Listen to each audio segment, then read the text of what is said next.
Welcome everybody.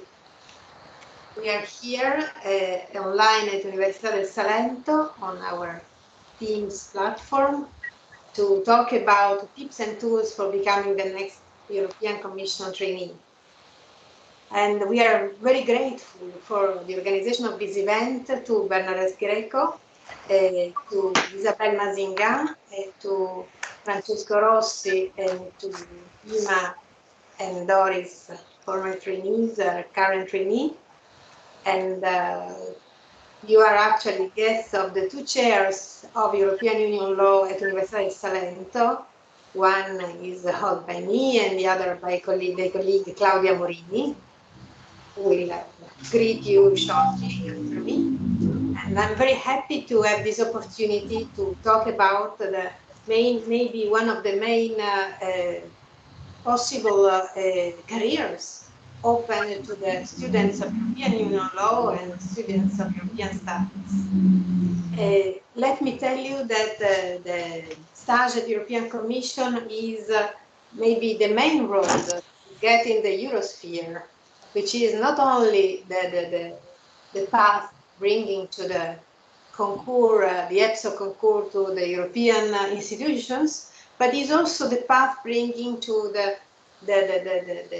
galaxy of European opportunities in Brussels, in the European capitals, because there isn't just the European Commission or the European institutions, there are also public and private offices, think tanks, agencies, and legal studies, law firms, and lots of opportunities open to those who desire to explore the European political sphere. And so this opportunity is an opportunity precious not only for those who want to become European public officers, but I think for everybody interested in working on European law and policies.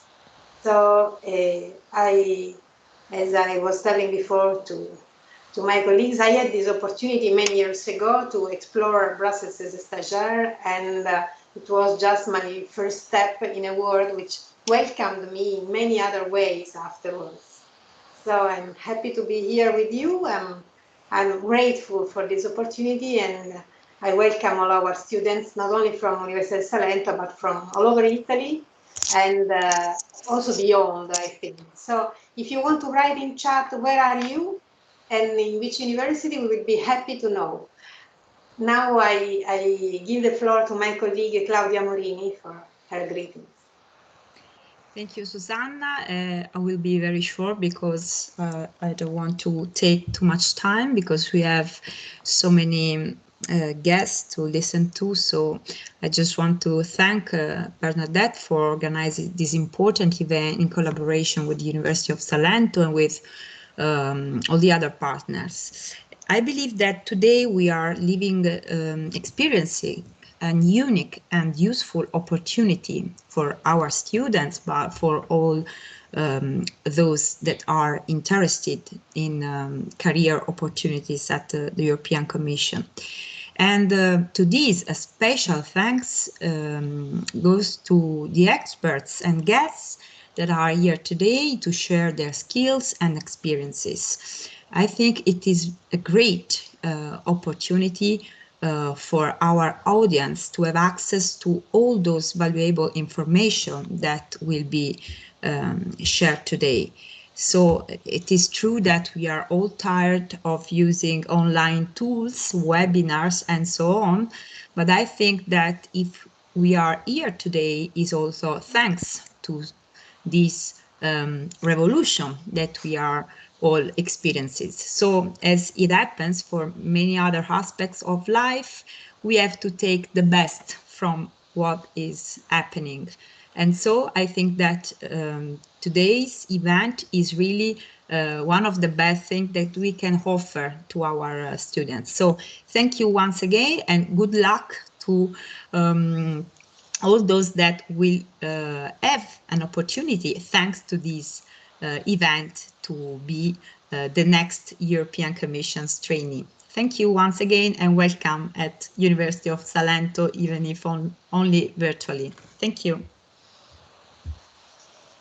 Let me introduce myself. First of all, I don't want to fool you since I'm not Silvia Pellegrini, she's my boss, but unfortunately she was called really the very last minute to attend an important meeting on gender equality, which is as important as this one, but she couldn't be replaced in that one. So I will just welcome you on her behalf and give you a brief talk about the reasons behind this event. So my name is Bernadette Greco. I am EURES advisor in Regione Puglia, and EURES is a European network launched in 1994, acronym European Employment Services, trying to facilitate labor mobility in Europe, because as you know, this is one of the fundamental the freedom of movement of workers in Europe. So this is the main mission of EURES. And according to this mission, EURES tries to support and to fulfill the job demand, job offer matching. By how? Let's say, first of all, organizing recruitment events, and not only that, providing information and guidance as well to European labor mobility, which means that whenever, for example, we receive an email, we must be competent with what is asked to us, because there are so many issues evolving around labor mobility, such as, for example, recognition of diplomas and qualifications, social security coordination, which, if not overcome, don't allow us to benefit from the benefits of the European single market. So for doing this, we have an important tool nowadays, which is called EURES TMS, standing for Targeted Mobility Scheme, which is a European financed instrument, allowing us to give funds to job seekers and employers in order to overcome these obstacles, such as recognition of qualification, language skills, and so on. But nowadays we are not here to talk about the EURES TMS. We just want to let you know why we organized this webinar and what we try to achieve. As you know, as you can imagine, during this period with the COVID-19 crisis, labor mobility was particularly hit. That's why we decided to concentrate ourselves on providing information and guidance, and to give it in the most efficient and effective way. Because as long as provided that information is clear and transparent, this means enable everybody to have full access to the opportunities which are available.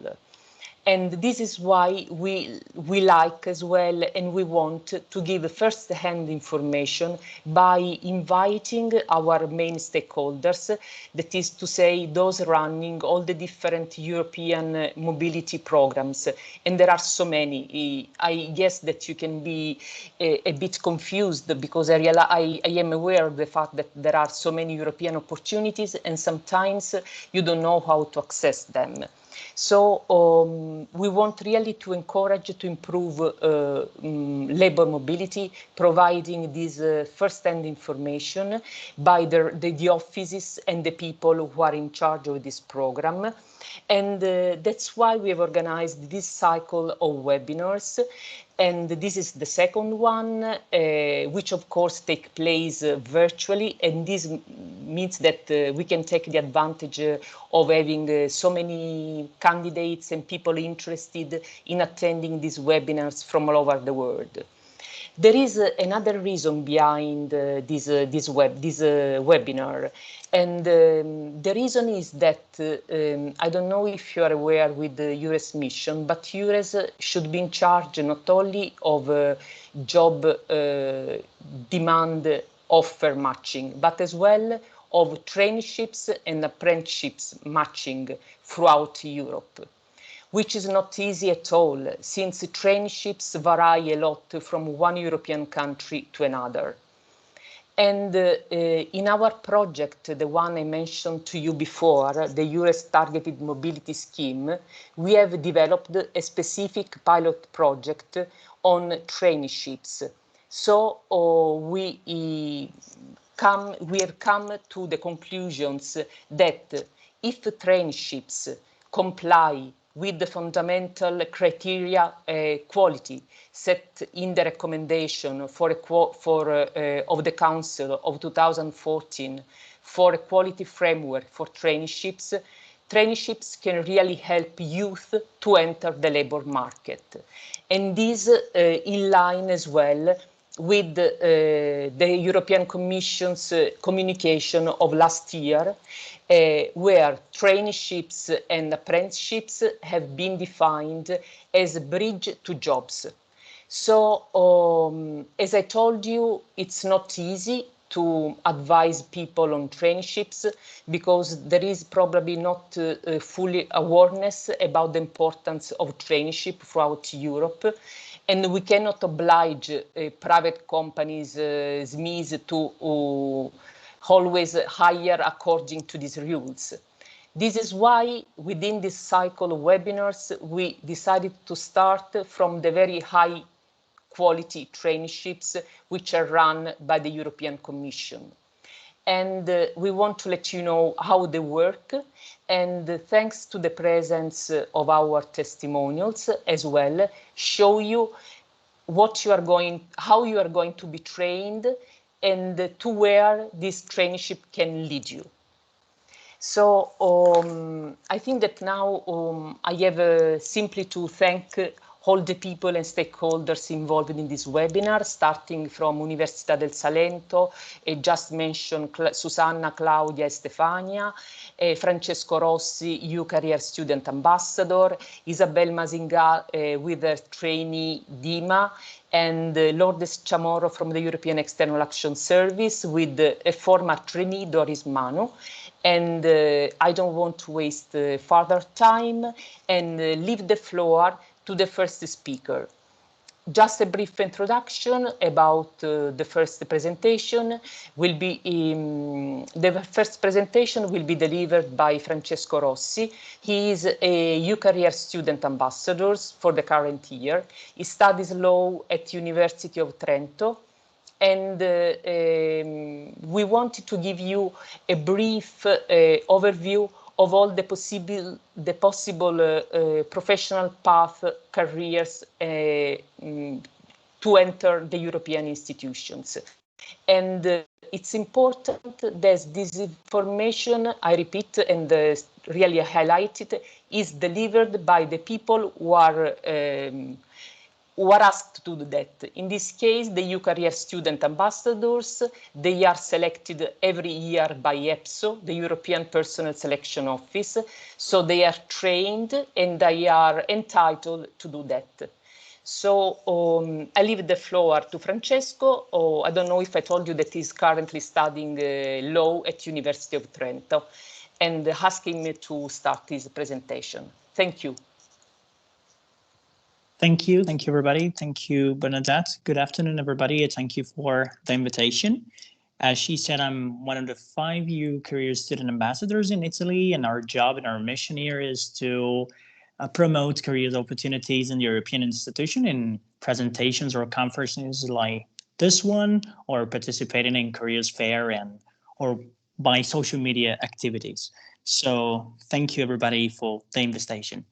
As Bernadette was saying, today we will see together a brief presentation on the careers opportunities in the European institutions and the selection procedures through which you can have access to this opportunity. Now, I try to share my screen. Please then give me feedback if you can.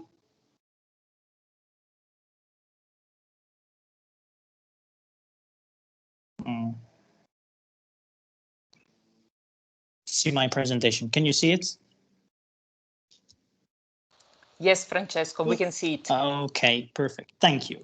So, as I was saying, we will see something about careers opportunities and the selection procedures, and we will start about talking about EPSO. What is EPSO? EPSO is the European Personnel Selection Office and is the office responsible for the selection of the personnel of all the European institutions. There are some exceptions, but the greatest majority of the European institutions, functionaries and personnel is selected by EPSO.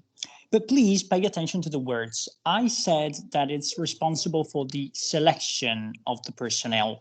In fact, EPSO is responsible just for the organization of the selection procedures, which are pretty different from the recruitment.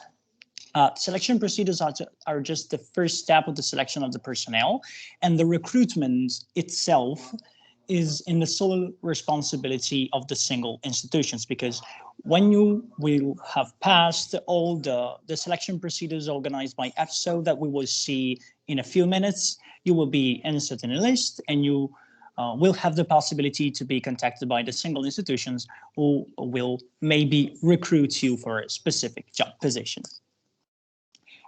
First of all, what can a new career lead? Here you see the symbol of many of the institutions and bodies of the European Union. Here you see the Parliament, the Council, the Commission, the European Court of Justice, the External Action Service that you will meet in a minute. So a lot of different institutions dealing with a lot of different subjects and a lot of different tasks who need a very, very wide range of profile types personnel. Usually we think that a job in the European institution is just for lawyers or economists, but it is not true, because the European institution really needs a lot of different profiles, like secretaries, linguistic assistants, translators, of course, experts in foreign politics, but also experts in information technologies, experts in communication, scientists. The European Commission has the Joint Research Center, which is very, very important, makes scientific research. So even scientists are designed by the European institutions. Really, everyone can have an opportunity that fits for him inside the European institutions. But what are the general criteria to have access to those opportunities? First of all, you have to be an EU citizen. This criterion, some exception to this criterion are made just to some traineeship opportunities, but generally for a job position, you need to have the EU citizenship. You have to know minimum 2 EU official languages, which become 3 in case you are applying for a translator profile. And you have to be available to work in a multicultural team. It is a requirement, but it's also a great opportunity that the European institution give you. And there are opportunities both for graduates and non-graduates, as we will see. On the other side, what do we offer? What do a job in European institutions offer? Of course, an interesting and challenging work. The policy making of the European institutions and the European Commission, first of all, is impacting life of thousands of people, of millions of people, hundreds of millions of people all around Europe, and it's a very, very challenging job. You have the opportunity of working in an international working environment. We saw before that it is a requirement, but it's also a great opportunity that this kind of job give you. You have a great opportunity to travel, and this one, Shaping Europe Together, is the one I prefer. It's the motto of EPSO, and I think that it's one of the best regions and the best and the best things that this kind of opportunity offer you, because you really have, working in the European institutions, you really have the opportunity to cooperate in shaping this Europe together, in contributing in the future of Europe, and in ameliorating the life of millions of European citizens. And this is beautiful, I think. But what more? European institutions are also an environment when you are encouraged to develop and learn new skills and languages. So a lot of personal development and training courses are offered during working hours, like IT skills courses, public speaking courses, leading a team, negotiation skills, cybersecurity courses. So a lot of different skills that you can achieve working in European institutions, because also job mobility is very encouraged. And while achieving all those skills, you will be able to change your job during your career path. Of the many of the functionaries I met in this, my maybe brief experience of a few months, but like just a little of them remain in the same office, in the same units, in the same direction general institutions for more than 10 years. A lot of them changed their job during their career. And there's also a good work-life balance. And some institutions also organize some well-being initiatives like yoga courses or like gym courses. And it's also an aspect you may consider. But how can you get a job inside the European institution? That's the real question of nowadays. Here you see the EPSO website. I don't know if any one of you have already looked for an opportunity in the European institutions.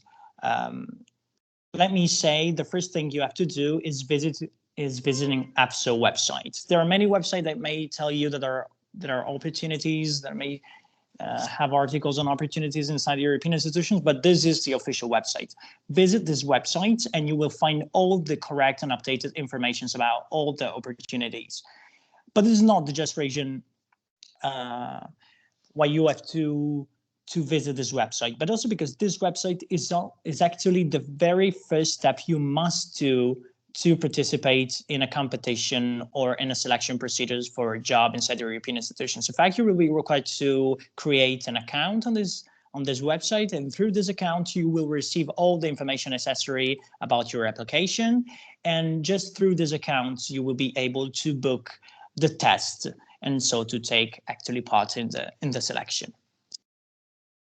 There are too many types of selection. The competition or concours, which are for permanent officials, civil servants. So if you want to become a permanent official, you have to apply for these competitions. And then the CAST, which are the contract agent selection test. And this is a kind of test which is for this other type of personnel, which are contract agents, actually is personnel hired for with 3-year contracts, which are renewable ones. We start from competitions. So permanent officials in the European institutions are divided in 2 main categories, assistants and administrators. When you see that in a job opportunity on the website, there are these words like AST or SC, it means that it is for an assistant grade. And it means that you don't need a university degree to apply for this opportunity. Assistants go from AST 1 grade up to AST 9 grades, and just like the assistants are for the secretary. So AST or SC, you don't need a university degree, but sometimes maybe working experiences in the field. And then we have administrators. If you see this word administrator or AD indicated in a job opportunity, it means that you need to have a university degree to apply for one of those opportunities. Administrators go from AD 5 to AD 16 grade. For AD 5, you just need at least a 3-year, so a bachelor degree. For an AD 6th grade, you need a bachelor degree and at least 3 years of working experience. And from AD 7th grade, you need at least a bachelor degree and 6 years of working experience.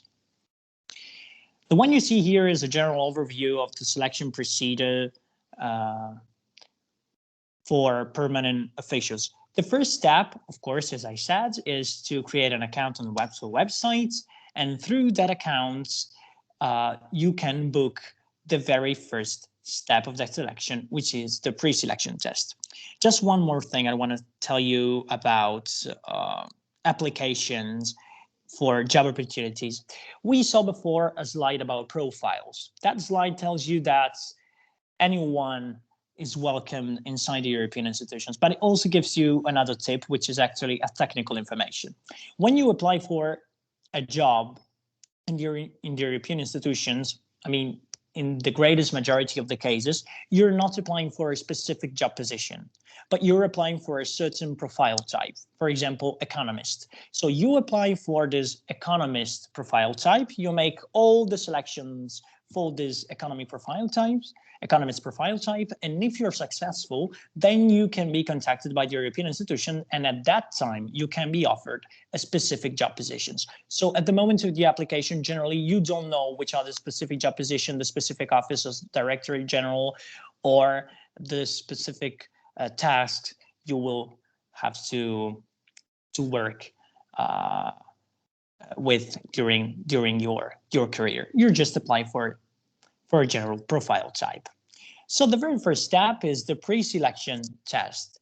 It's a computer-based test. You can book this test in one of the EPSO selection centers all over the world. So they are not just inside the European Union territory, but all over the world. And you have the possibilities of booking the nearest test in the nearest test center. During that test, which is held in your first language, so if your first language is your mother language, for example, Italian, you will have all this test in Italian, and it consists in verbal reasoning exercises, numerical reasonings, abstract reasoning, all those kind of exercises. I don't know if some of you may test to have access in a university here in Italy, but it's this kind of exercises, right? So those kind of exercises that you can easily solve in a couple of minutes. But the problem here is that you don't have a couple of minutes, because the very great enemy here is time. So my advice is practice a lot over these exercises. On the EPSO website, you can find some sample tests that you can download. Really do it and practice. If you pass this stage, you will be invited to book the second stage, which is the intermediate test. This intermediate test is in your second language. So if, for example, it is English, you will have this test in English. And here will be evaluated, of course, your language competencies. And plus, you will be asked some questions about some theoretical questions about the profile you are applying for. So, for example, if your profile is economist, you will be asked something about economy, finance, maybe law, so some questions about the profile you're applying for. If you pass also this step of the selection, you will be invited to the assessment center in Brussels. This is the very last step of the selection procedure, and it is in presence, and while the other two selection steps can be made in one of the EPSO centers all over the world. This one is just in Brussels or Luxembourg, and even if some spatial provision after COVID-19 pandemic have been published, you can find them on the EPSO website. They're constantly updated, and there are some differences because now some of those selection tests of the assessment center are made online. So please always check on the EPSO website to find the very updated information. But generally, these are in presence in Brussels or Luxembourg, and you can be asked to make an oral presentation, to make a structured interview, a motivational interview, or you can be put with other candidates, and you can be given an assignment, and you are evaluated in the way you work with them. Especially, there are 8 competencies that are tested at that stage, which are analysis and problem solving, communication, delivering quality and results, learning and development, prioritizing and organizing, resilience, working with others, and potential to lead. This is very important because it shows you that when you apply for a job inside the European institutions, it's not just required that you have a perfect academic career or that you have perfect academic curriculum or perfect knowledges in the field you're applying for, but you need competences. Competences are required, and those competences are evaluated even before they evaluate your CV. So really, if you don't have these competencies, it will be like impossible to get a job. So practice also to these competencies. Make every single kind of experience in your life or so different from your study path, for your study and university career, that may make you acquire and achieve these competencies. It is very, very important. Again, if you pass also this third and last stage, you will be put in a list of successful candidates. And here the job of EPSO ends and the ball passes through to the European institutions. Then that if they have a vacancy in line with your profile, and they can search in those lists, and if they find your profile and they find it interesting, they can contact you for a job interview. During those lists valid for a period of 1 year, but generally they can be extended, and generally they are. And if the European institution actually finds that your profile is of interest, they can contact you and offer you a specific job position. Then you will be asked to make a job interview. And if you pass this job interview, then and you accept the offer that you've been made, a contract is signed, and you actually become an officer of the European institution. While if you don't pass this interview, or if you refuse the offers that has been made, you are put again in the reserve list. There is just one other thing I want to tell you, and it is that from the moment you create the EPSO account and you apply for a specific job to the moment in which you may be contacted for a job interview may pass a considerable lack of time, with maybe, and I mean like 1 or even 2 years. So yeah, it's a quite long time from the moment you make the application, you send the application, to the moment that you may be contacted for a job opportunity. On this slide, you can see some information about the salaries. You know that an assistant or a secretary grade has a base salary of more or less 2.6 thousand euros per month, while an entry-level AD5 administrator has a remuneration of more or less 4.9 thousand euros per month. Of course, there are also all the taxation profiles that must be applied to this number, but of course it's a very interesting salary. But as I was saying before, the European institution doesn't have just permanent official, but also other kind of staff like contract agents, temporary agents, interim staff, freelancers, seconded external experts, and trainees. Today we will concentrate the most on contract agents and trainees, but I want to tell you something also about temporary agents, because temporary agents have the opportunity to have access to internal selection procedures. So a lot of functionaries started their career as temporary agents and then had access to these internal selection procedures and actually became permanent officials. So it's also a good way to start your careers inside the European institutions. What about the contract agents? Contract agents are staff employed with 3 years contract, so for a fixed period of 3 years, which is renewable once. And generally, it is a staff which has a very specific skill in a specific or specific competencies in a specific field, and generally they are employed when the European institution have not enough permanent official with those required skills, so they have to look outside.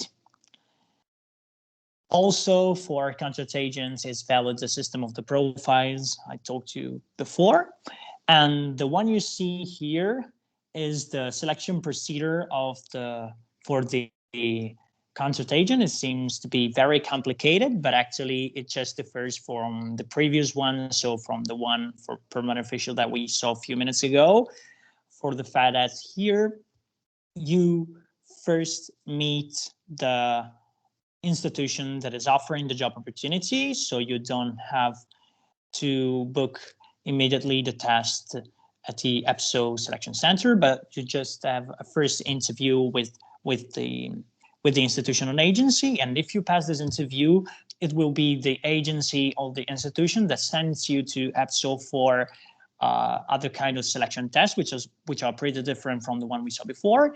And then if you pass those selection tests, you will be sent back to the institutions for another interview and final interview. And if you pass this final job interview, you will get actually the job.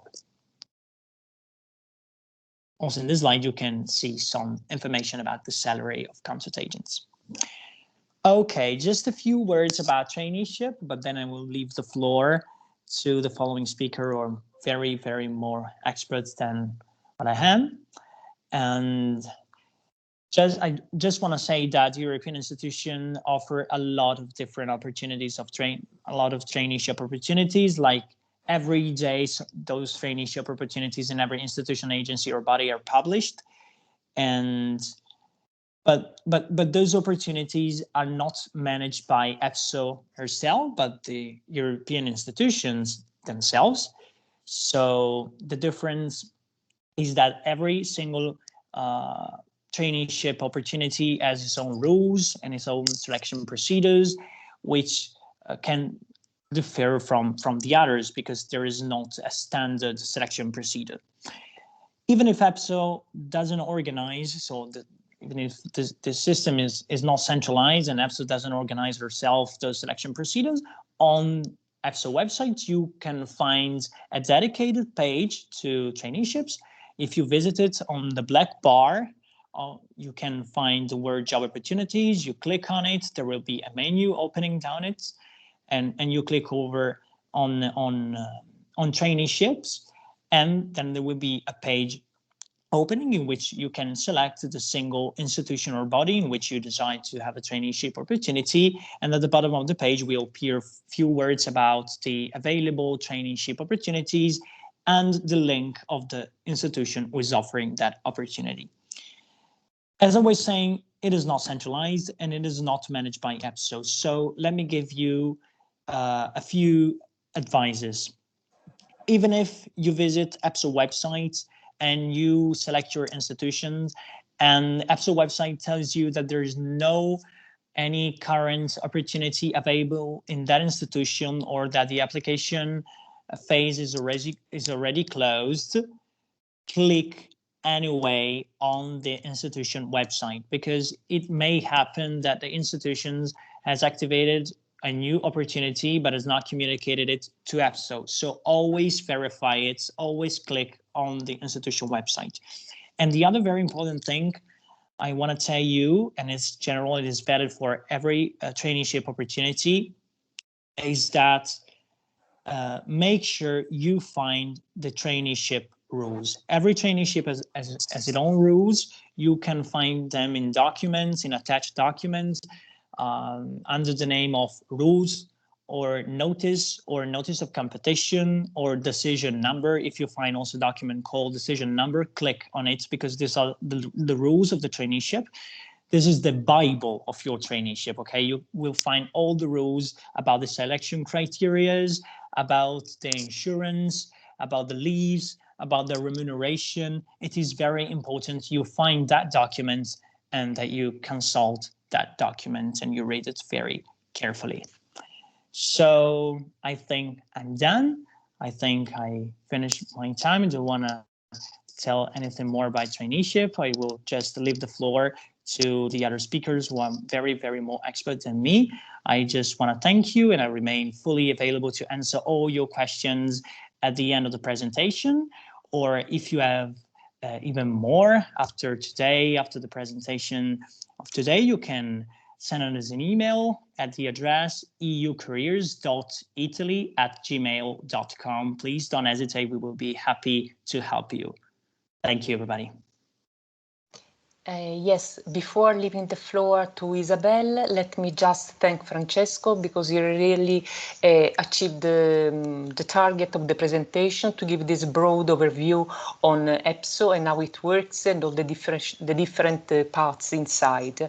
And let me introduce Isabelle Mazingant. She's the head of the traineeship office within DG Education, Youth, Sport and Culture, and she has been been working as such as a head of this office for more than 7 years, and always dealt with education and youth, specializing in I don't know if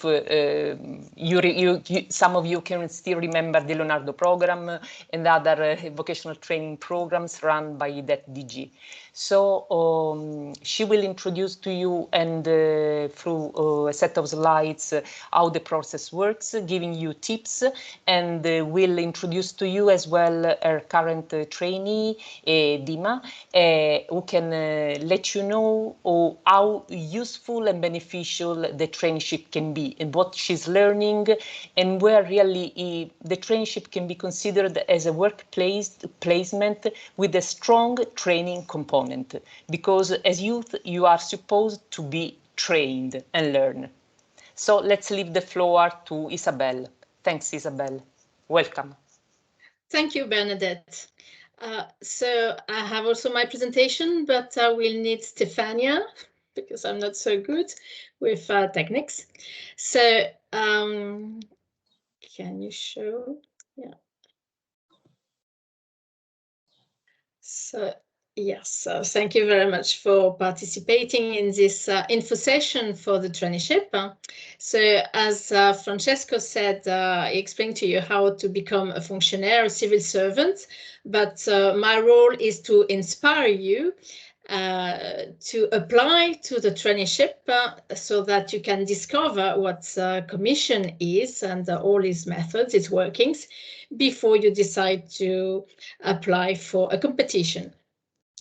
So just to start with, this picture has been taken to the European Parliament because each traineeship session starts with a cycle of conferences, one of which is what we call the Welcome Conference at the European Parliament, where all trainees from the Commission, but also from other institutions, are invited.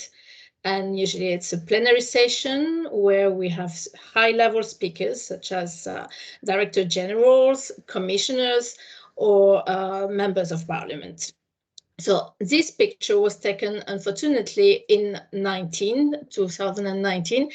And since the beginning of the crisis, we haven't been able to organize such an event because of everything is going now online. Can you go?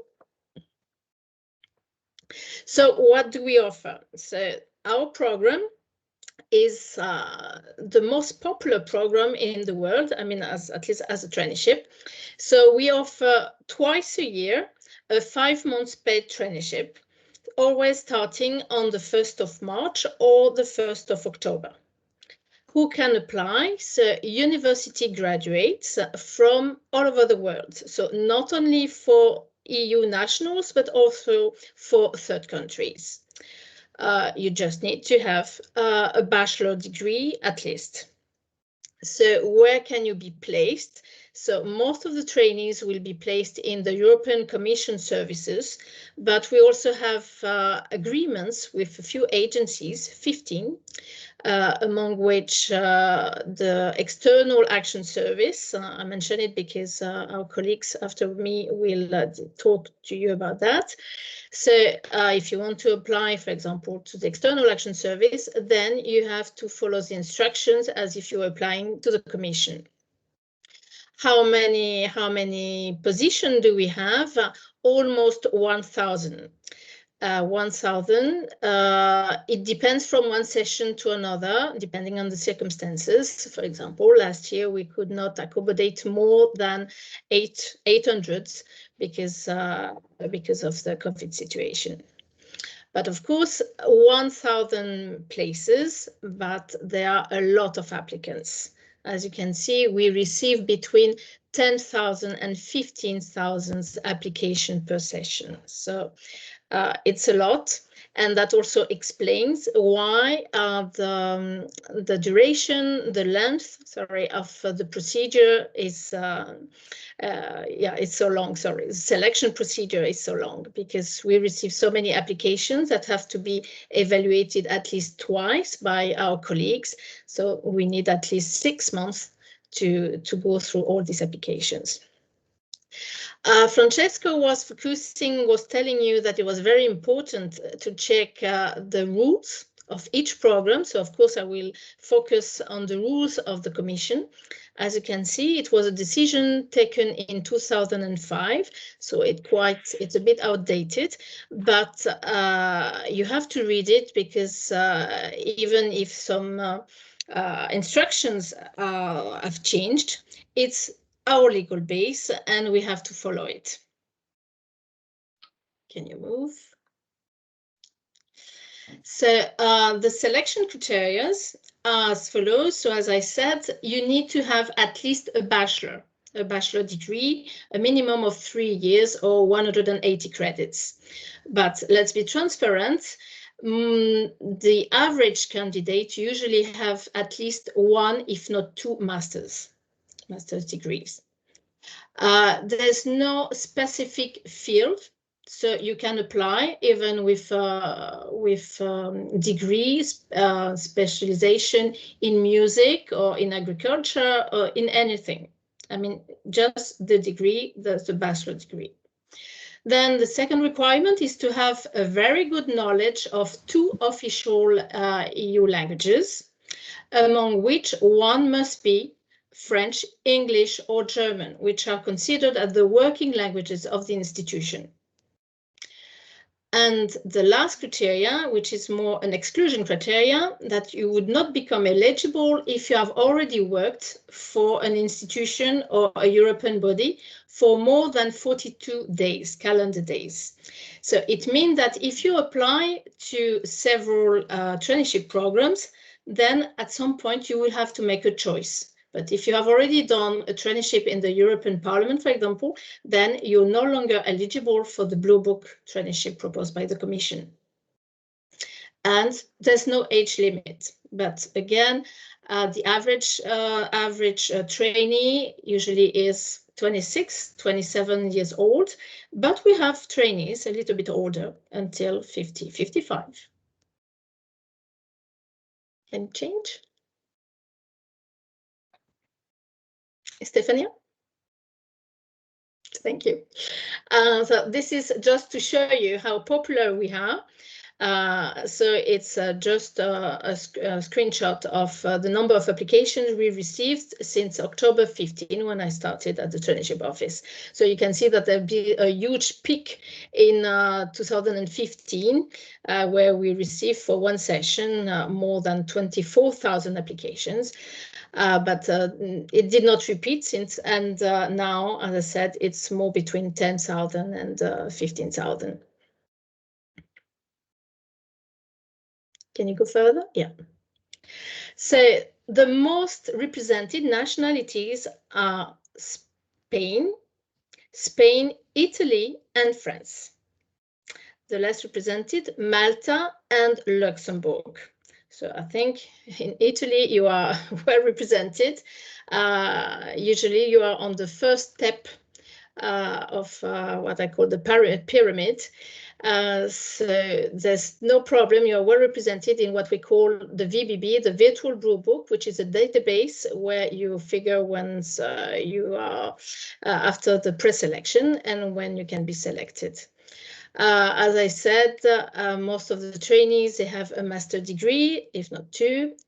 Most of them have studied political science, law, and or European affairs studies, but again, it's not an obligation. Thank you. What's the next? So how does it work? So the eligibility criteria, meaning where you get points. So we check first your education. For the moment, that's your education that gives you the maximum number of points. Then we check your languages, your language skills. If you have at least, of course, 2 languages, plus any other if you have. Then if you have, but it's possible if you have work experience, but it's not an obligation. Then you are also assessed on your international profile, meaning that if you have studied abroad, if you have participated in an Erasmus action, a mobility action, then it will be taken into consideration. Then you have the motivation, the quality of reasoning. In the field, there's a section where you have to motivate the reason why you choose such and such DGs or services where you want to work for. And also your IT skills, organizational skills, publications, and if you studied a rare domain of studies. So how does it work? So you cannot send a spontaneous application. So now everything is online. That's why I told you at the beginning that the rules are a bit outdated, because in the rules we are still talking about sending your application by post with all your supporting documents. So it's not the case anymore. Now we have what we call the online application platform that opens twice a year. So the next opportunity will be this summer. Should be beginning of August. So I come back to what Francesco said. Always check, if you go first to the EPSO website, always check on the Commission website the exact date for the traineeship, because this year we might delay a little bit the start of the opening of the platform. So you applied online. And once you have done it, you must check what you have written in your application form before submitting your application form. Because once it is submitted, then you won't be able to make any correction. All the communication between the traineeship office and you, all the communication is done through what we call the Stage Online account. So if it is the first time that you apply, you will be redirected to a page where you will have to create an account, which will be different from the one you will have if you apply for EPSO. So it's a different account, and all the information, all the results will be published in your account. So this pre-selection procedures is done in 2 steps. So the first step is the assessment by evaluation committees. So each application is evaluated twice, at least, by colleagues from the Commission from your nationality. Then, once it's done, we pre-identify the best candidates, because there are quotas, national quotas that are applied.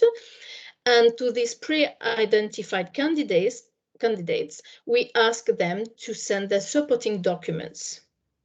This is a very important step, and I would give you an advice.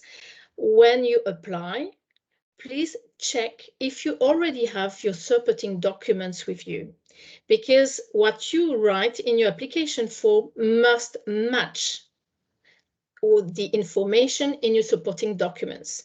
So if you, for example, you tell us that you have worked for, you had a traineeship, or you worked for an organization from 1st of August to 1st of September, then we must, in your supporting documents, the dates must be exactly the same.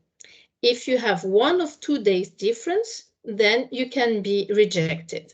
So my advice is to always gather your supporting documents before applying, and then write exactly in your application form what you have on your supporting documents. Because when we ask you to send the supporting documents, the deadline is very short. You are normally given 7 days. So don't expect that you have time to ask your university for your degree, or your ex-employer for an attestation, a declaration that you worked for this person. You must have it at the time you submit your application. Then, once the supporting documents have been sent, again, there's another round of evaluation we call the eligibility checks. And once it is done and the information match, you are, as we say, pre-selected. You are informed that you are pre-selected, and that your names and CV are put in the database that we call the virtual blue book. Then the second part of the selection procedure is done by the DGs, services and agencies.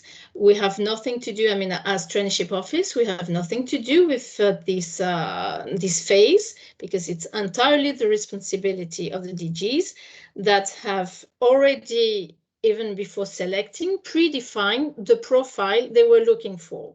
So in fact, they have to select candidates according to their needs and the profile of the candidates. So the DG, service or agency can contact the candidate, a small interview by phone, to check your availability or your motivation, but it's not an obligation. We have DGs or service or agencies who prefer to select the candidates directly on their profile, and they wouldn't contact them. So it's not, there's no harmonization in this procedure. So it really depends on the DG. The same would apply for lobby. We always receive the question, shall we lobby once we know that we're in the VBB? Do we have to take contact or not? So when you receive the notification that you're in VBB, there's always a list with emails of the DGs and services that accept to be contacted.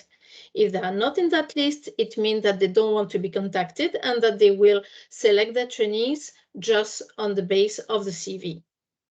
So if I were you, I always say that it's better to be proactive and to contact if you have at least the email of the DG you want to make your traineeship in. And the final decision to recruit candidates, as I said, fall exclusively under the responsibility of the DG. Beware that there's no commitments. I mean, if you are contacted, it doesn't mean that you are selected in the end. Your selection becomes final only once the traineeship office sends you what we call a placement offer, the kind of contract. It will be sent to your Stage Online account. But if you have been contacted, do by DG, even if it says that you are pre-selected, that you are shortlisted, okay, but do make any arrangement, nothing, until you receive the placement offer. Can you go further? So this is in a nutshell the procedure. So you see two evaluators. So it's the application is evaluated anonymously, and usually by one person from your nationality and another one from another nationality to be sure that there's no that it keeps impartial. Then either you are selected, pre-selected or not. Then, as I said, again, the eligibility checks with the documents. Then the virtual blue book. Beware that there are always more people in the blue book than places available. It's the ratio is 1/3, so there are 3 times more profiles than places available. Can you? Okay, so I speak quicker. So yes, it's not a guarantee. Being in the virtual blue book is not a guarantee that you will be selected in the end. So again, do not make any arrangement before receiving the placement offer. Next. So the calendar. This is for the March session and the October one. So for the October one, we are at the moment at the selection phase. So usually the candidates will receive their placement offer at the end of June, which gives them at least 3 months before the start of the October session to get prepared.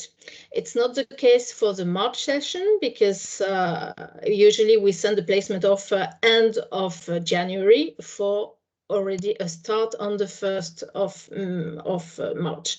So it's very short, it's only 5 weeks, but that's the calendar and we cannot make otherwise for the moment. So the next session you will be able to apply to if you meet the criteria would be March 22. And again, as I said, check the website regularly. to verify the day we will open. Should be normally in August. So what are the objectives of the traineeship? So it's let's say a win-win situation. There are objectives for the Commission, but also for the trainees. So for the Commission is to give you maybe the first opportunity to work, to enter into the labor market, and to give you the opportunity to put in practice your knowledge. So we hope that you will leave the Commission with good, how do you say, a good with a good experience, and then you will be our goodwill ambassador, just as Francesco mentioned. We hope that you will be able to spread our values, the values of the European Union. And of course, it's a way for us to create a pool of graduates that will be able to work with us in the future. And I will maybe say two or three words about the GPP. The GPP is a program we call the Junior Professional Program. It's quite new. I mean, it must be the 6th call. It's still a pilot project. It has been launched by DG HR of the Commission.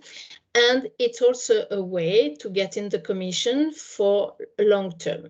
But it cannot be the objective of the traineeship, because there's only about 20 places reserved for trainees to participate in this program, whereas you are 1,000. But it's something besides the way described by Francesco to enter the Commission. There's also this GPP Junior Professional Program. So for the trainees, it's of course a working experience. Maybe it will be the first time that you will enter the job market, and you will get the first taste of the workings of the Commission, the other institutions, and again, it will be a good opportunity to work in a multicultural environment. It's not so easy because, as you said, the motto of the Commission is united in diversity. And I can assure you that you live it. We are all different, and sometimes I would say a joke can be interpreted as a joke for myself, but it can be an offense for somebody else. So working in the Commission means really it's not so easy. So that's why Francesco said that it's one of the competence that they will be checked if you enter into the Commission.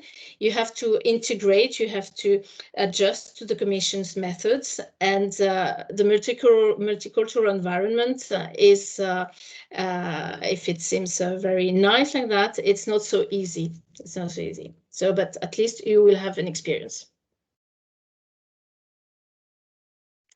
So the program, so beside the work that we ask to our trainees, daily work, we have visit and trips, but I must say for the moment it's a bit into parentheses because of the COVID situation. Normally also a trainee is entitled to go on mission, but in a role of, let's say, in a technical role, he would never represent the Commission, he would never take the floor on behalf of the Commission. We try at the traineeship office to organize a lot of trainings, conferences at lunchtime or during the days. We have what we call the learning days, taking part of the learning program. So there are the trainings organized by the traineeship office, but also you can also attend trainings organized by DGs. And we have other initiatives such as reverse mentoring, where we match a trainee with a senior management, meaning a director or director general, to exchange their ideas. Or we have this other initiative called Train the Trainees, where a trainee would teach something specific to other trainees. So there are a lot of activities. That's what we do at the traineeship office, but you see in the following slides, there are a lot of other activities organized by the Trainees Committee. Can you change, Stefania? Which is more social activities, social life, what I always say, that's what the activities done after work between 6 and 12 o'clock at night. But here I will leave the floor to Dima, who can explain to you a little bit more about the structure of the Trainees Committee and her experience. Yes. So, yes, please, Dima. Just right? Yes, take the floor and just try to explain how this current experience is going to be beneficial for you, what you are learning, what you are doing. Okay? Yes. Thanks. So thank you very much for having us, first of all. And I, as Isabelle said, as you said, I'm here to share my experience as a trainee. I would definitely add to what Isabelle said. We do learn a lot from working here, while working here and during the traineeship. Other than we get to work closely, as it was mentioned, on projects within the EU and the Commission and several DGs. We meet colleagues from different sectors also to learn more and have better training to understand the different projects that exist as well. But other than professional experience, this experience is also very enriching on a personal level, if I would say. So as we work in a multicultural setting and as trainees, we learn from each other mostly. So we have several bodies that ensure a very enriching personal experience and like the experience of the after working hours, as Isabelle said. First of all, there is the Trainees Committee, which works closely with the traineeship office or in collaboration. And its role is to organize events and activities, but also to keep contact with the trainees in case they need any help or assistance as well. And inside the Trainees Committee, it is divided to several subcommittees, and that would include the networking subcommittee, social events subcommittee, and the career subcommittee, amongst others. And they are there to organize activities, also to provide resources for trainees, whether to have social events that in a period of pre-pandemic, I think they were I'd say more exciting. They're still very exciting, but they are for a period now. It's been mostly virtual, but now we're going back bit by bit, respecting all the measures of Corona, to have these external outings. I think the most famous of which, especially in around all EU institutions, is Luxembourg Square in Brussels, where people meet usually on Thursdays and have several groups of friends meet, and then the societies would organize events during that day. That's another question. For example, what I would like to share with you for other than the social events, the work of the career subcommittee, which is now actually this week we're having a full week of activities and lectures helping trainees to find career opportunities, whether within the EU institutions or in Brussels if they like the city, and that in regards to Brussels trainees, or to help them better organize their CVs, and it's very multiple. Other than the subcommittees, we also have the societies, and the societies, these are decided during beginning of the traineeship, where a group of trainees who share a similar interest create this group in order to organize, for example, weekly activities around their interests. There's a book club, a reading club, a cinema club. My favorite is wine and politics, and we meet over a glass of wine to discuss several issues. Each week there's a specific theme. So all in all, to say that these bodies exist and the experience as a whole designed not only to be a very enriching experience on a professional level, but also on a personal level. And it's a full experience, to say the least.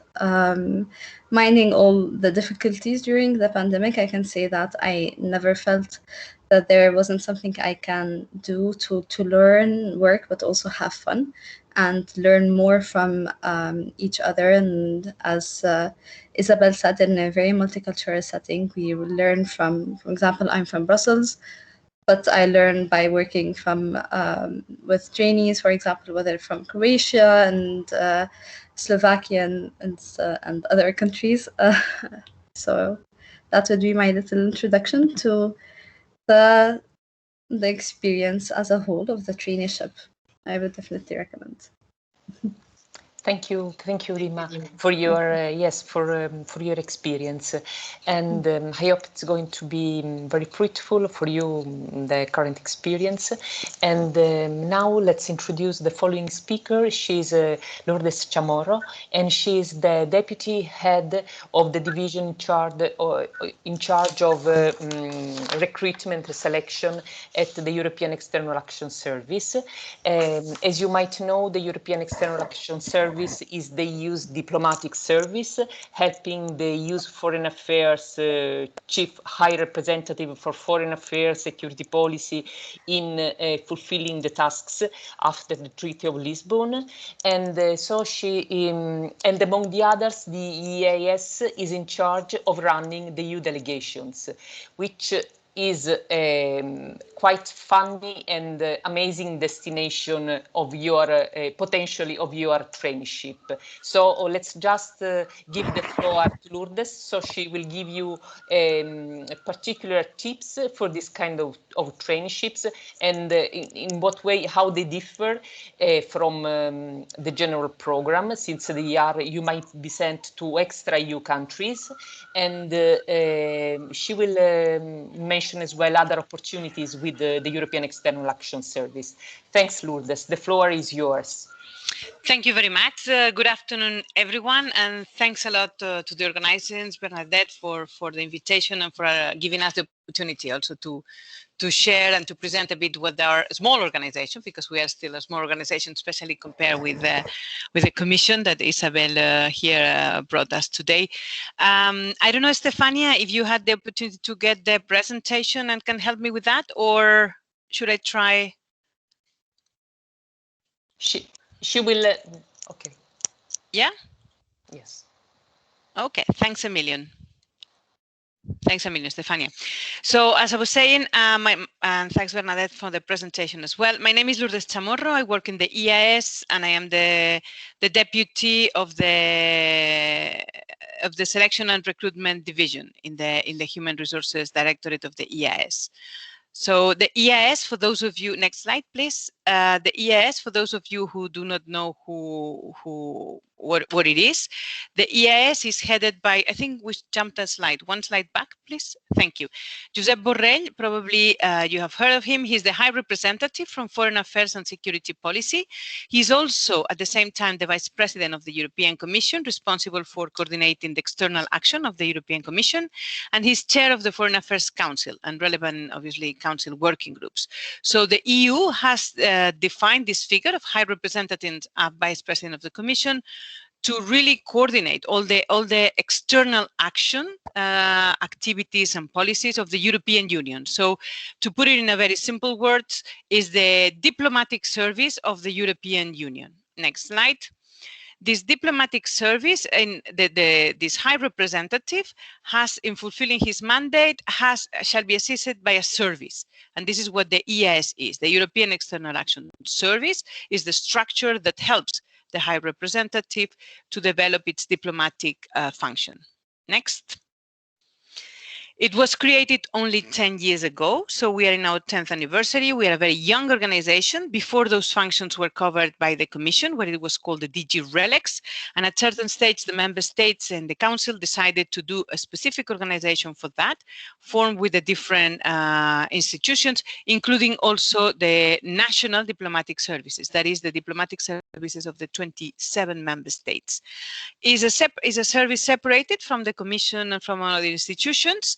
And we are a bit of a hybrid between Foreign Affairs Ministry but we include also some part of defense and security policy. And then we coordinate, because it's for example, trade or development are mainly competences that are held by the European Commission. So we coordinate with the European Commission at the level of the EU delegations around the world. Next slide. We are, as I said, a small organization compared to the others, but this is maybe important for you to know a bit our DNA. Our DNA is half of the staff is abroad, meaning outside the European Union. So should you be interested in developing a career out and on diplomatic affairs or on foreign affairs, on defense affairs, this can be an organization that can be interesting to you. The profiles that we have correspond a bit to the functions of the organization. So we have obviously some profiles of administration and human resources, like the function I'm covering myself now. We have the functions of global and multilateral work, which are the ones who work with the UN, with the OECD, with the African Union, the Arab League states, so the multilateral organizations and the global aspects, climate change, humanitarian, etc. Then we have all the geographical areas, who are the divisions who are in charge of following countries and regions and all the geopolitics around those, and what are the interests of the European Union vis-a-vis those third countries, and how diplomacy should be developed in order to preserve the interests of the European Union. And finally, we have this very specific part of the House, who is a CSDP, is Common Security and Defense Policy and Crisis Response, where we have a mixture. There, the colleagues are many of them come from military background, police background, operations, missions, peace missions, peacekeeping missions. So this is a bit a very specific part of the House as well that may be interesting for any of your careers when developing your careers. Next slide, please. We have, and now I'm going back a bit more to what you might be directly or immediately, let's put it that way, interested, which are the trainees. So as I said, the EEAS is half of the organization is in Brussels and half of the organization is outside Europe. And we have programs and options for trainees in both parts of the House. The trainees in headquarters, next slide, are mainly the Blue Book. These are our headquarters. They are just next to the Cinquantenaire in Brussels. Is this building, the first building with the round that you can see.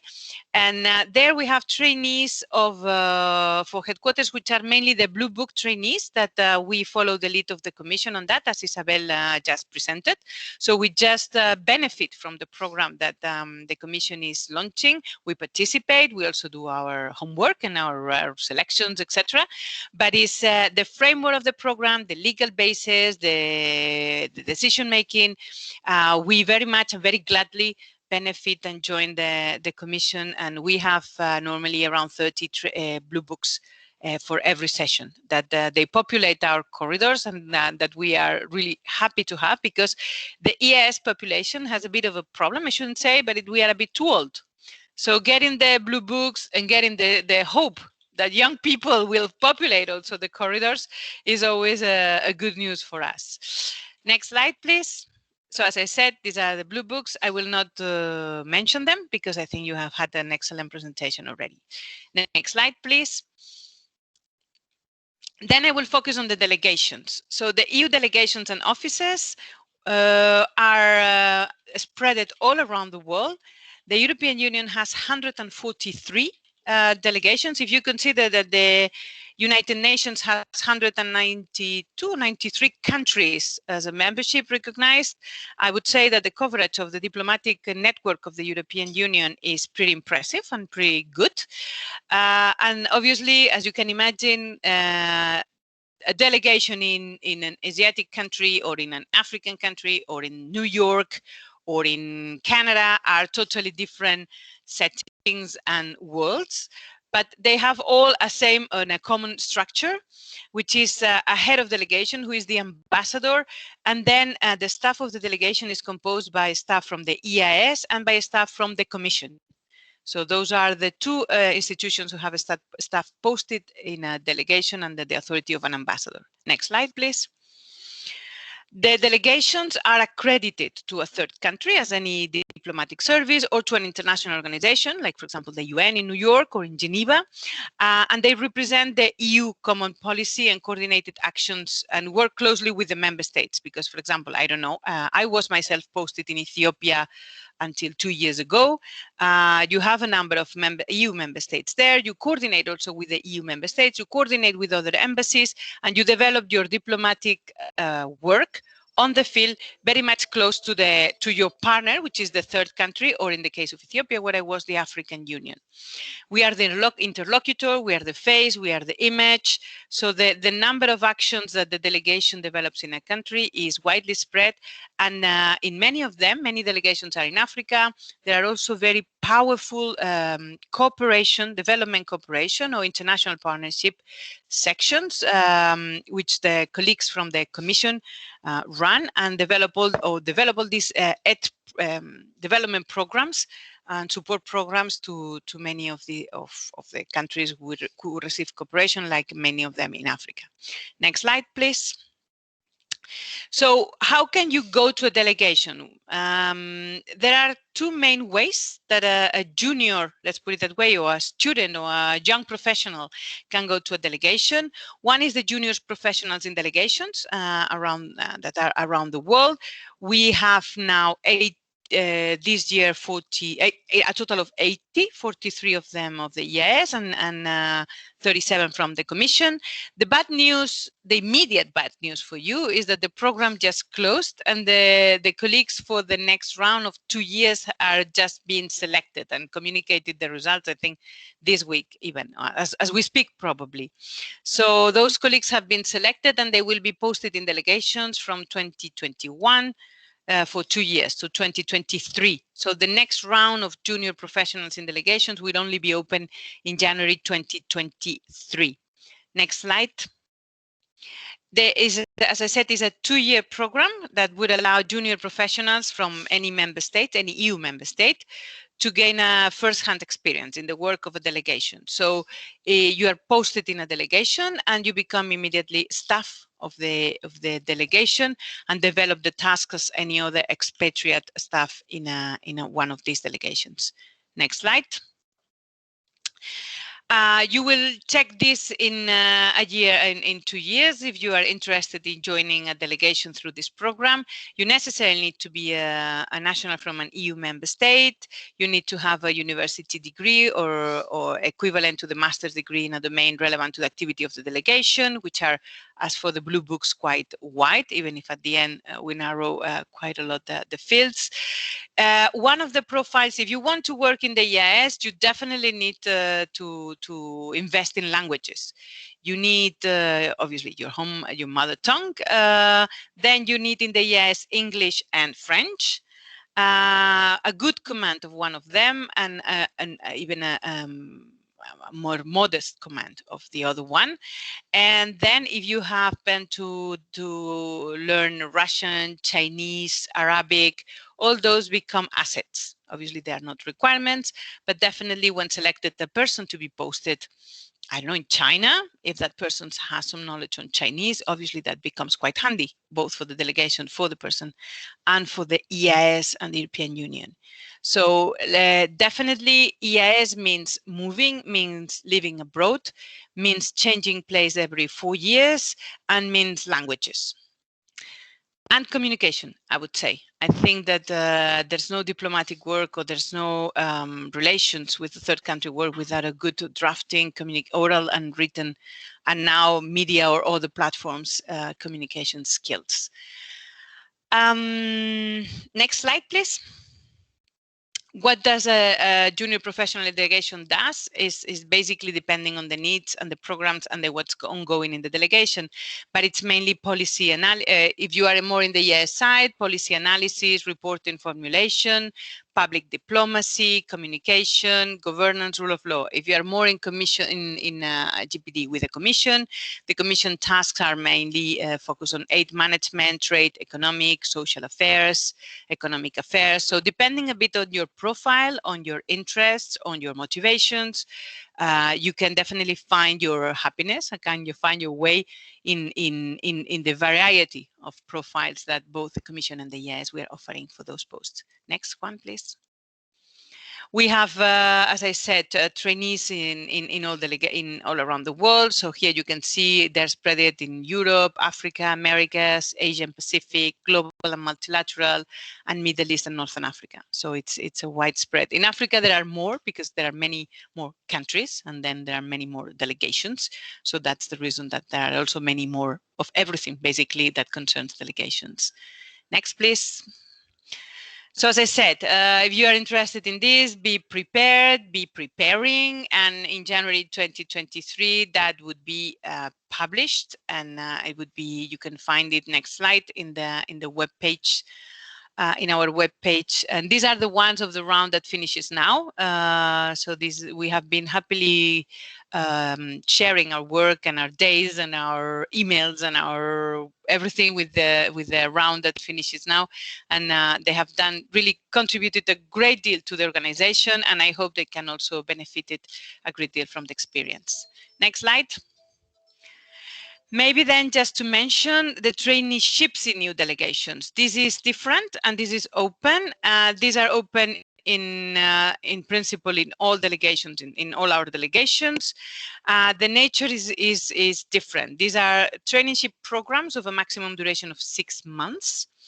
And these are handled very much locally by each delegation. So there you would need probably to fish much more and be in contact with the delegation and apply to delegation if you are interested in joining any of the 143 delegations around the world. Next slide, please.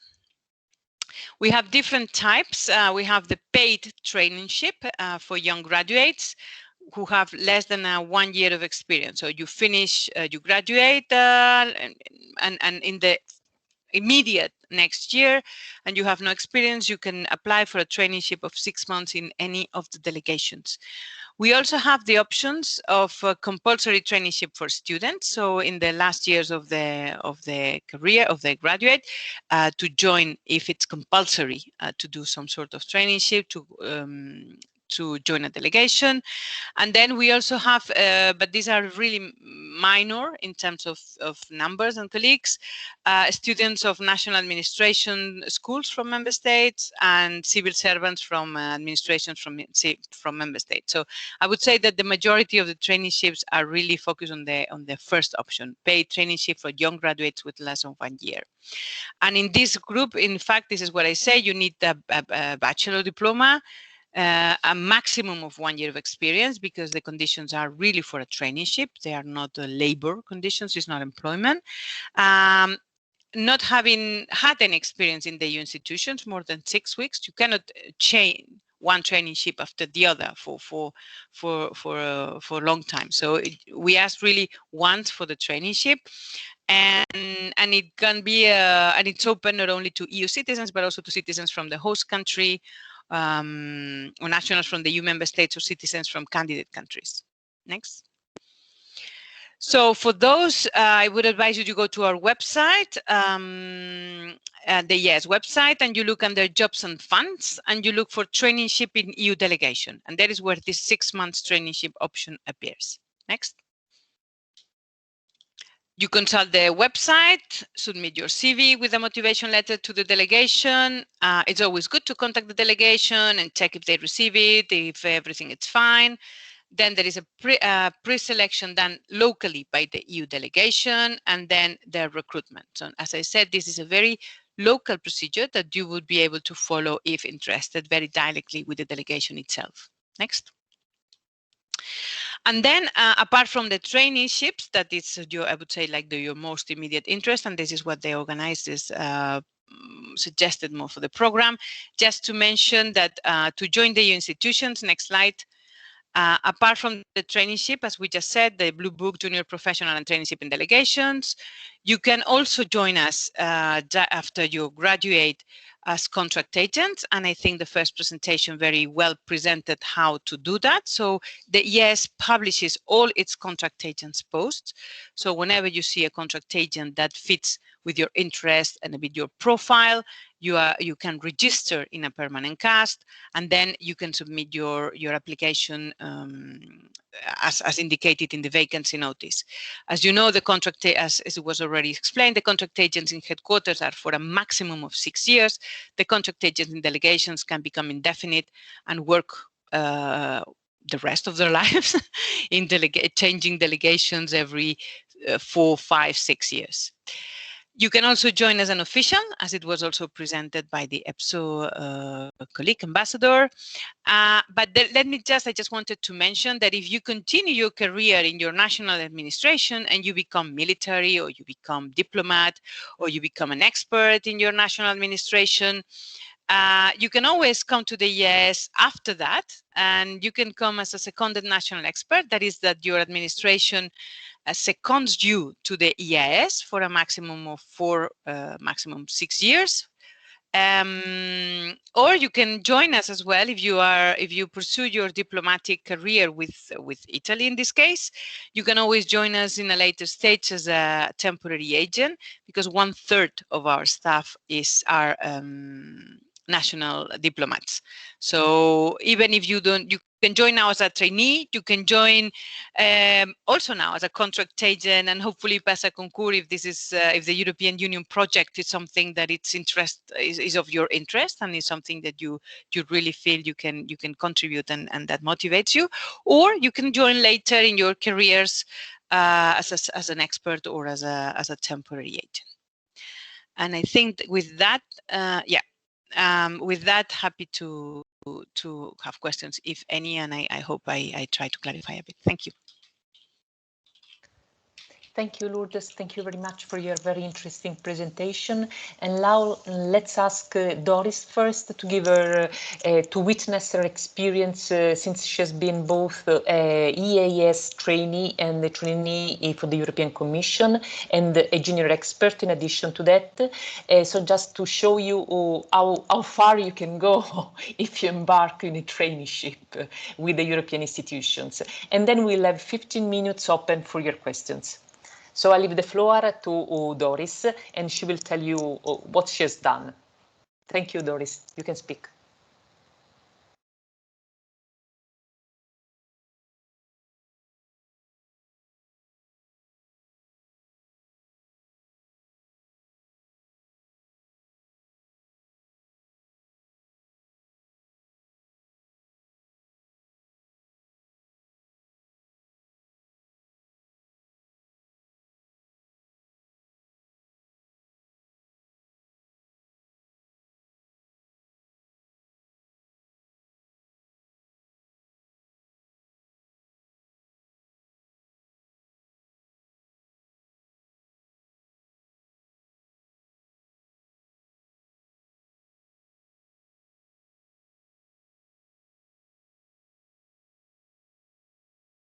Doris, could you please check your mic?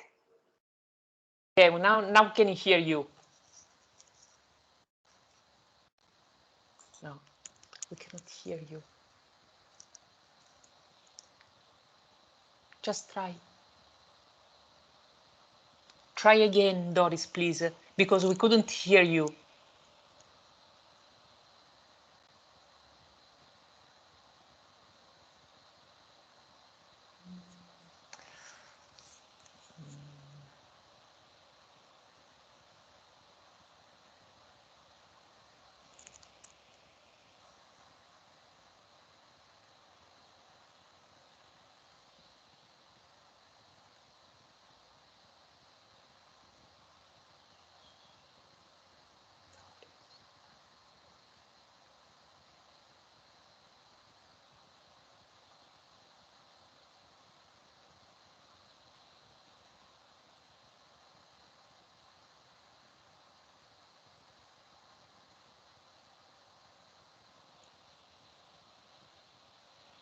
Stefania, can you please check if she's allowed to speak?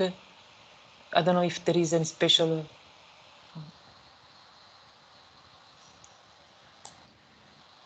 No, she can. The problem, I don't know, have you maybe earphones or headphones? with microphone. Yes, the mic is activated, by the way. Yeah.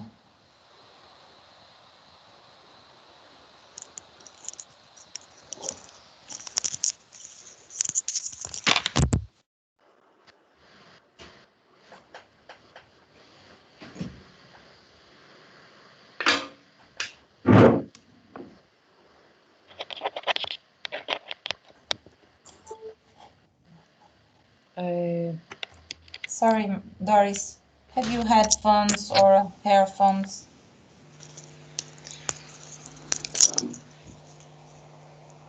Okay.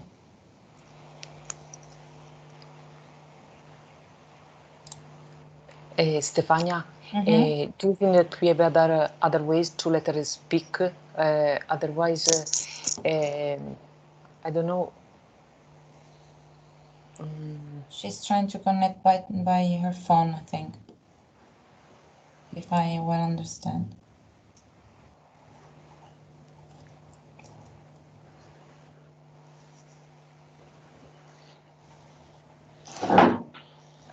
Maybe we can take some questions in the meantime, Yes. while we solve the problem. Yes. So, Is it okay now? Okay. now we can hear you. Great. So sorry for this. I started by saying that I had the great opportunity to do both a traineeship in a EU delegation and the junior professional in delegation program afterwards. I hope that by sharing my experience, you will be able to find some information that has not been said already about how to join a EU institution or a EU delegation. I was a trainee in the EU delegation in Serbia while I was still doing my master's studies in Belgrade. And I found out about this opportunity on the website of the EU delegation. I sent my application. It's a much more easier and faster recruitment process than for the Blue Book traineeships or for the JPD program. So I was invited to an interview with the head of section from the EU delegation. And after an interview, I was informed that I've been finally selected. And that gave me the opportunity to join a multicultural team. There were people from several countries, colleagues, with whom I had the opportunity to work for a period of 6 months. And as tasks, I was asked to support them with the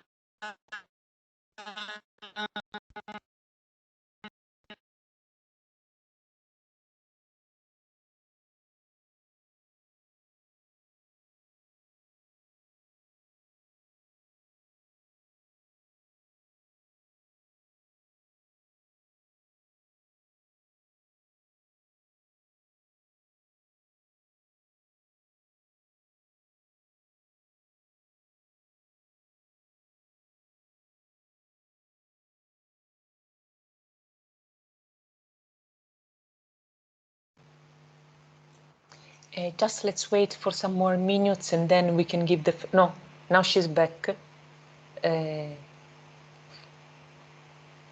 So probably you have all understood that the recruitment process for a trainee in a delegation is quite fast, and you'd better check the websites of each delegations and of EEAS website as well, because the recruitment is in charge of the head of delegation. So depending on their current needs, and of course the more expertise and linguistic expertise you have, the better, because you have more chances and opportunities.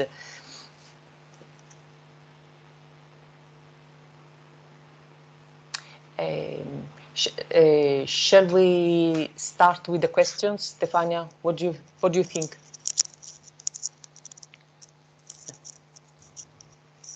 It's okay for me, and but we don't have questions on the chat, so maybe no, just because it doesn't yes. work.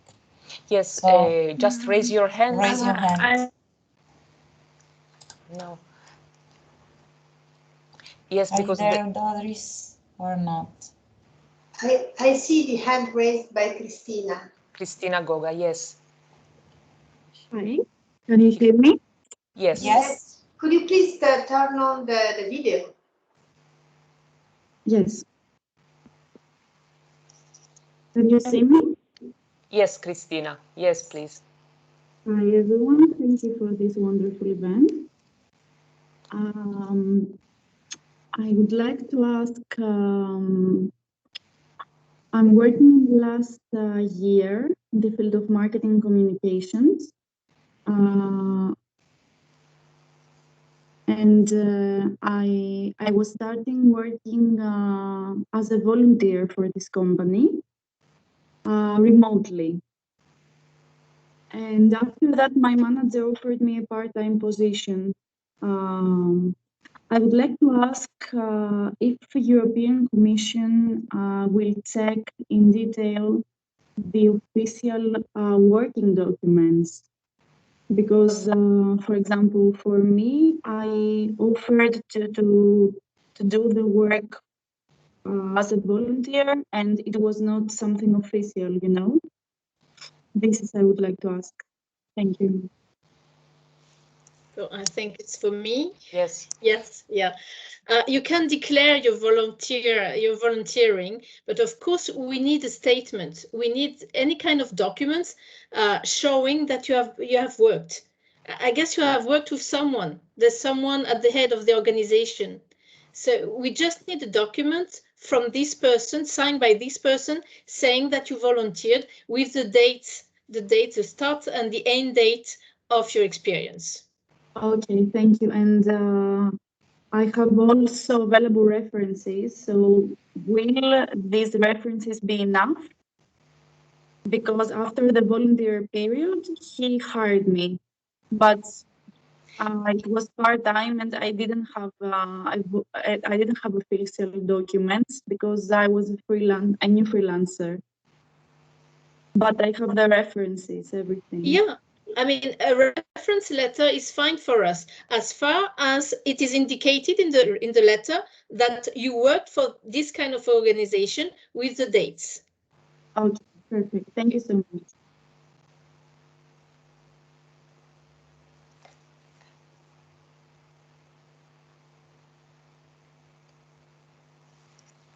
Doris, do you want to try again? Are you trying to speak? Just try and let's see if we can hear you.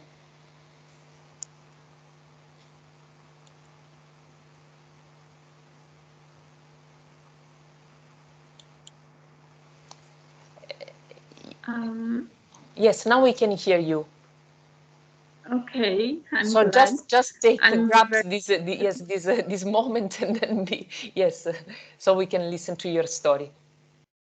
Okay, I don't know where it got interrupted, but I was explaining my tasks at EU delegation in Serbia. So basically saying that the opportunity was great because I got to work with people from very different countries to put in practice my knowledge of different languages, to learn more information about how to continue my career in the European Union institutions. And I was lucky enough to share the office with a colleague who was a junior professional in delegation at the time. So she gave me all the information about this program. And I kept applying several times until I finally got accepted in 2 years ago. And so I was posted then to Albania. It was a wonderful experience. I had the task to work on communications to support the communication efforts of the delegation. And I had much more responsibility than I had as a trainee in Serbia. It's very well remunerated as well, and it comes with sort of a diplomatic status. I had a laissez-passer passport from the European Union, And I got into a network with 80 colleagues, junior professionals posted all over the world. It was a great way to also make friends and to stay in touch, to visit each other when we had time off from work.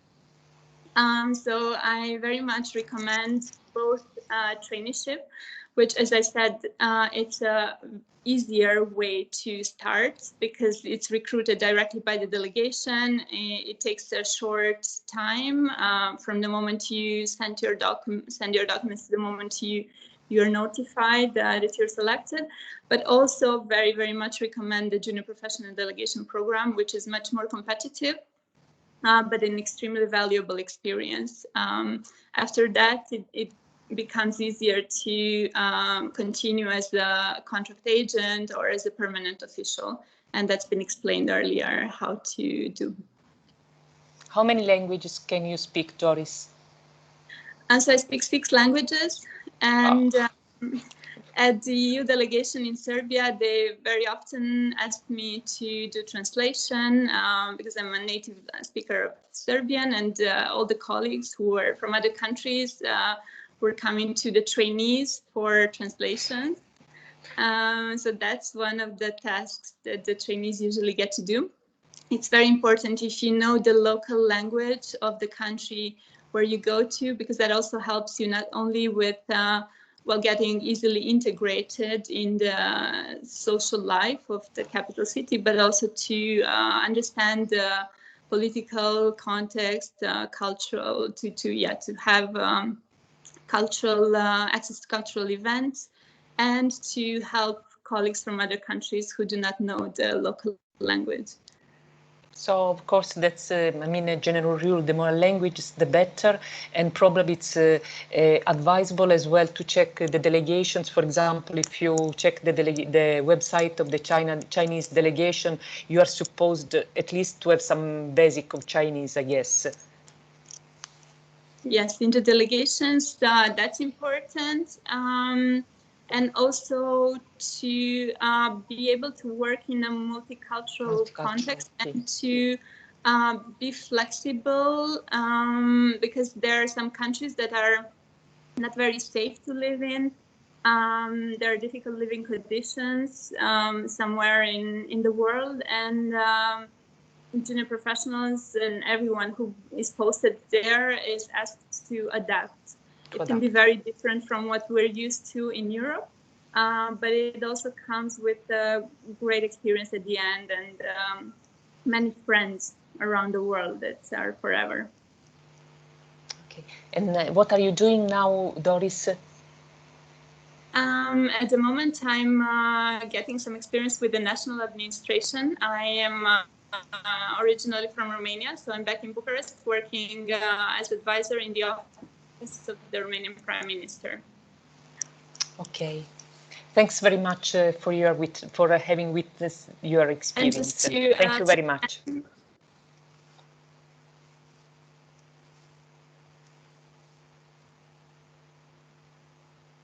I think that now we cannot hear her anymore, but there was a hand raised before.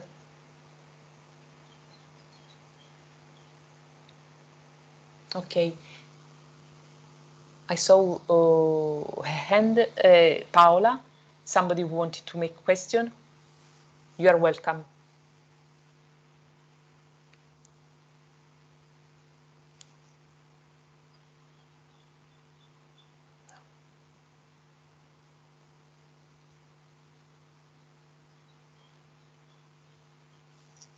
So now the floor is yours. Those of you who are still attending, if you have any questions for the speakers, take your time and just make them.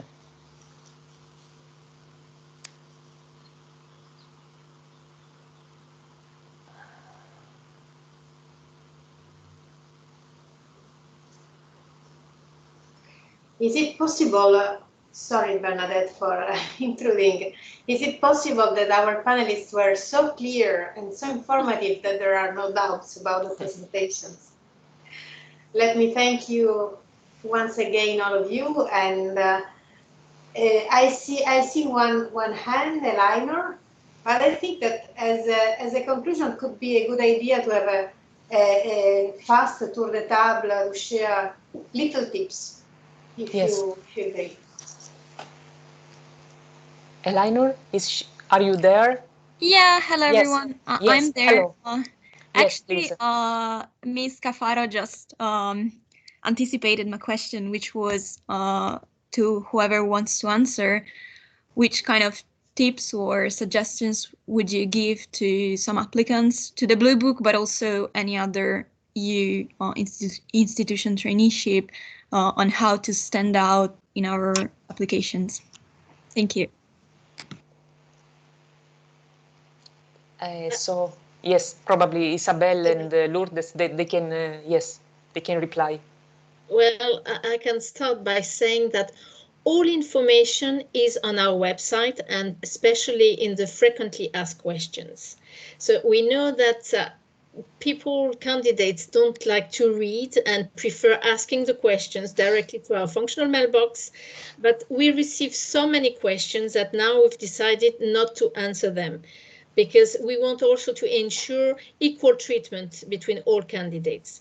But make sure, if you have a doubt, if you are asking yourself something, make sure that you have read the frequently asked questions, because I can assure you that all the answers to your questions are in the frequently asked questions. Another thing that I would say, we know that self-certification is common practice in Italy.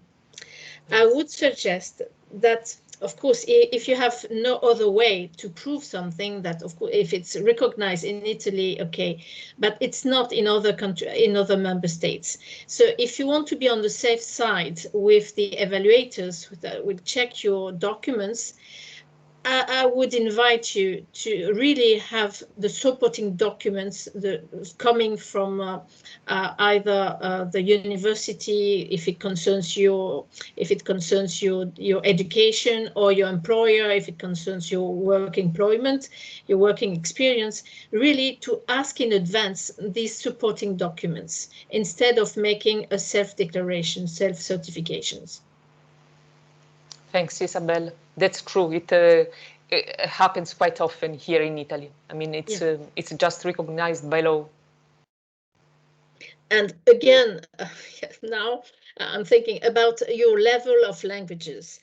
If you declare that you have a C level in English or French, and you have a document with B level, indicating B level, but you think that you have improved your English because you have studied in England, because you have worked in England, then you need to have the document. Just saying that you improved because you worked, it's not enough. We need the document. So if you don't have the appropriate document, then don't declare something that you cannot prove.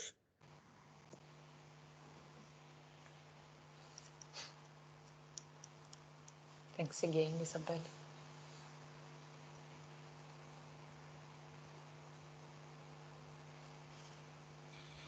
Maybe if I may, just briefly to complement, from the EEAS perspective, I would say that before applying, that you think really if this type of work is or environment or job or purpose is something that really you are interested in, because as I said, it's quite a particular setting, and is quite of a particular experience. So if you feel comfortable and you feel motivated and interested in, for example, working for 6 months in, I don't know, in Ethiopia, in Zambia, in Ottawa, in Indonesia, then definitely go for it. And the tips that have been given, contact directly the delegation for the traineeship of the 6 months, is definitely a good one.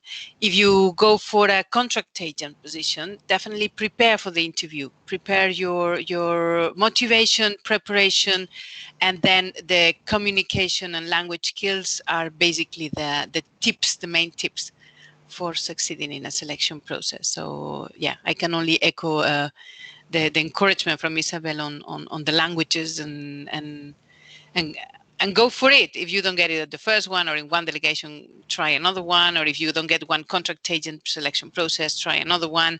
So just this sometimes it's a matter of preparation, motivation, and persistence. Persistence, I would add, yes. Yes, because as Doris was saying, she has tried the junior expert, the junior several times before being accepted.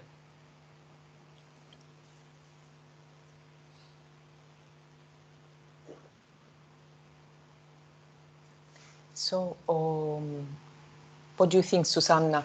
If there aren't other interventions, I think we can close here. I want to thank once again Mrs. Chamorro and Mrs. Mazingant.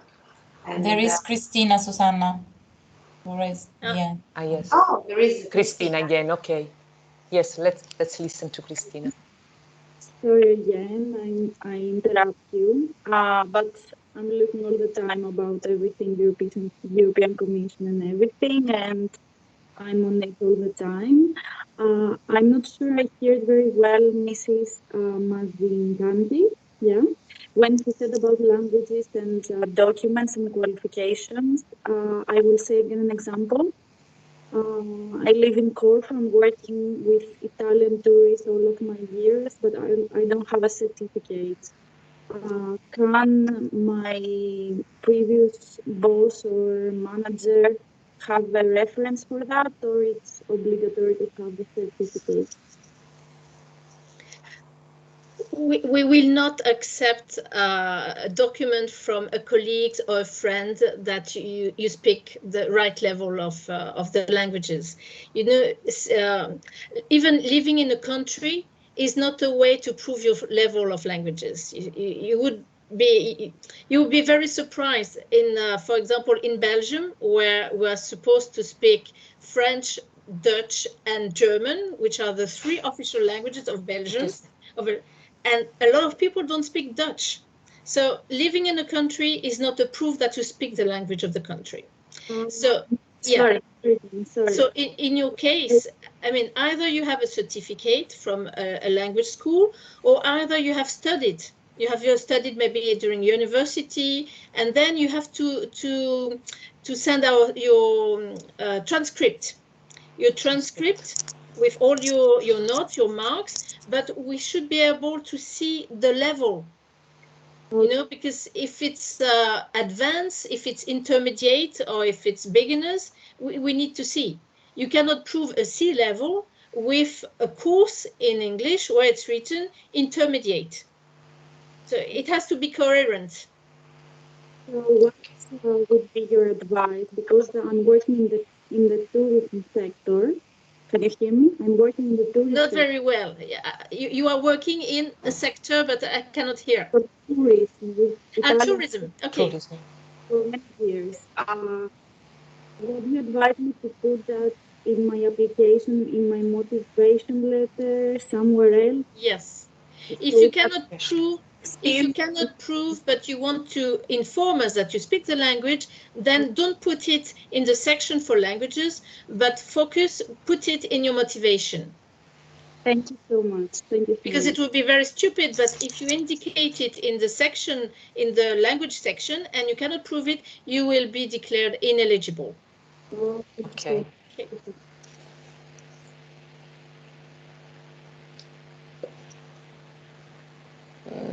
There's somebody else, Kaur, wants to make a question? Yes, thank you. Yeah. Apologies, Yes, I'm using my mobile. That's why my camera is off. My question is a little bit of a technical question. So I applied for the European Commission traineeship for the Department of Translation. And I had received confirmation that my profile has been registered on the Blue Book system. And as I said, I applied for the intake for March 2021. So I was wondering, considering that it's now June, would my profile still be considered, let's say, for the future intakes? No, you have to apply for each session. Yeah, your application is valid only for one session. So if you haven't been selected for the March, then you have to apply. So I guess you haven't done it for October. So then you have to wait until this summer to apply for March 22. Okay, thank you. Be persistent. Yes. Okay.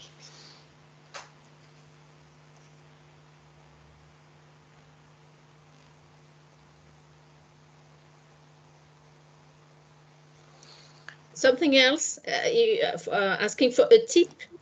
Don't wait until the last moment to apply. So if we open the platform, let's say beginning of August, it will close on the 31st of August. You have 1 full month to apply. Don't wait until the 31st, 10 o'clock in the morning. It will close at midday. And you cannot imagine how many messages we receive on the last day saying, sorry, I had a problem with the connection. There's been a power cut in my house. That's not good excuse for us. You have 1 month to apply, then take the time to read carefully the frequently asked questions and also to check your application form when it is filled in. You will see there is a function when you can see your application in PDF before submitting it. Take time to read again. You cannot imagine the mistake that you can done, and after you won't be able to correct them. Yes, this is a general, universal rule. Yes.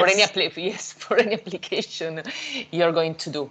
Always check, because there can be spelling mistakes, grammar mistakes, and it's not easy not nice for the recruiter who reads your CV, because that's really the first impression you get. So that's true. Okay. And especially during the summer, I mean, it's summer break, so people will be away for vacation. So of course, at the traineeship office, the team will be reduced. And if there is a technical problem, IT bugs, and it can happen that we need several days to solve it. So if you contact us 2 hours before the deadline, it's too late for us.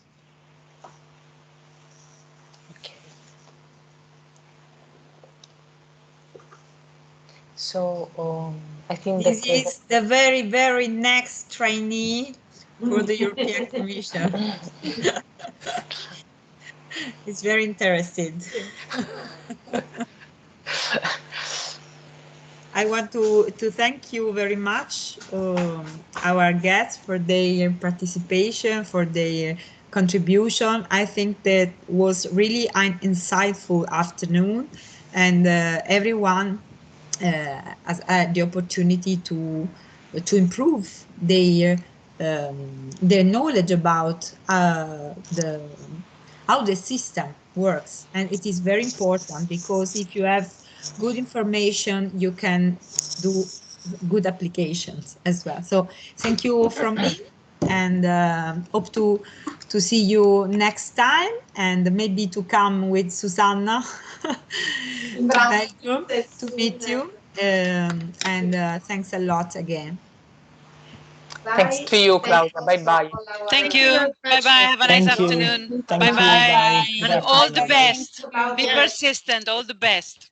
Great. Thanks a lot.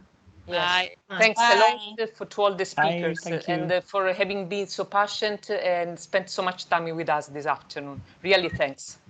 It was a pleasure. Thank you. Okay. Yeah. Pleasure. Thank you. Bye-bye. Ciao, Francesco. Thank you. Right.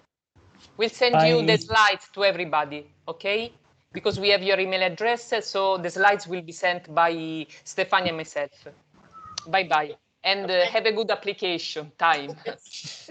Okay. Bye-bye. Thank you. Bye-bye. Bye.